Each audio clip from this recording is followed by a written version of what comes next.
Have you ever wondered how a country with immense natural wealth can be mired in extreme poverty?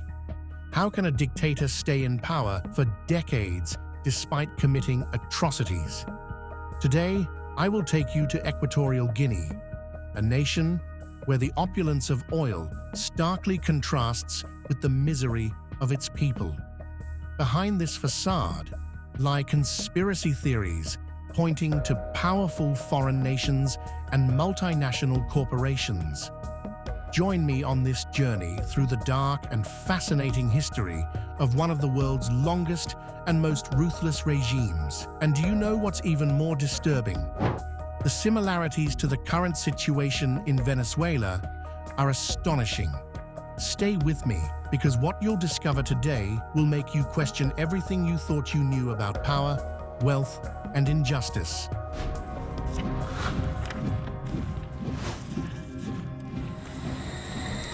To understand the current situation in Equatorial Guinea, we need to go back in time to 1968, when this small African nation gained independence from Spain. Francisco Macias Nguema became the country's first president. However, his government quickly turned into a brutal dictatorship. Macias, known for his paranoia and cruelty, ruled with an iron fist until 1979, when he was overthrown by his nephew, Teodoro Obiang Nguema Mbasogo.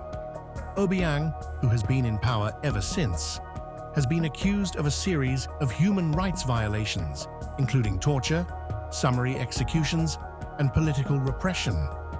But the question is, how has Obiang managed to stay in power for so long? Some theories suggest that the answer lies in foreign interests.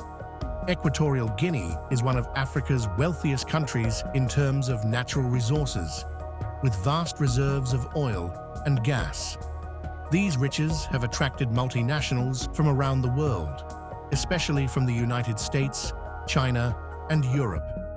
It is said that these companies turn a blind eye to the regime's atrocities in exchange for lucrative contracts.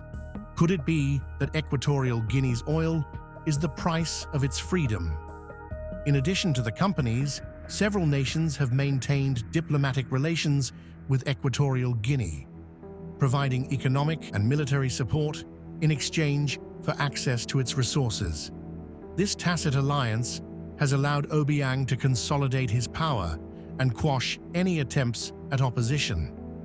But what does this mean for the common people of Equatorial Guinea? Despite the wealth in resources, the majority of the population lives in poverty. Promises of development and well-being for all have remained just words. Corruption and mismanagement of resources are rampant, and civil liberties are practically non-existent. The situation in Equatorial Guinea inevitably reminds us of what is happening in Venezuela. Venezuela, like Equatorial Guinea, is a country rich in oil. However, it is also facing a devastating economic and humanitarian crisis. Nicolas Maduro's administration has been accused of corruption, repression, and human rights violations. Hyperinflation has left many Venezuelans without access to food, medicine, and basic services. The similarities don't end there. In both countries, conspiracy theories suggest the influence of foreign powers. In the case of Venezuela, it is said that Russia and China have provided economic and military support to Maduro's regime, while Western countries, such as the United States, have imposed sanctions in an attempt to provoke a change in government. These foreign interventions further complicate the situation, creating a web of interests that make resolving the conflicts more difficult. In Equatorial Guinea, the presence of multinationals and the complicity of foreign powers have perpetuated Obiang's regime. In Venezuela, the struggle for control of oil resources has exacerbated the political and humanitarian crisis. So, what can we learn from these two nations? Firstly, wealth in natural resources does not guarantee the well-being of the population. In fact, it can become a curse if it is in the hands of an authoritarian regime. Secondly, Foreign intervention, although sometimes well-intentioned, often complicates matters, creating more problems than it solves. In both cases, change must come from within. The international community can play a supportive role, but the true solution must be led by the people of Equatorial Guinea and Venezuela.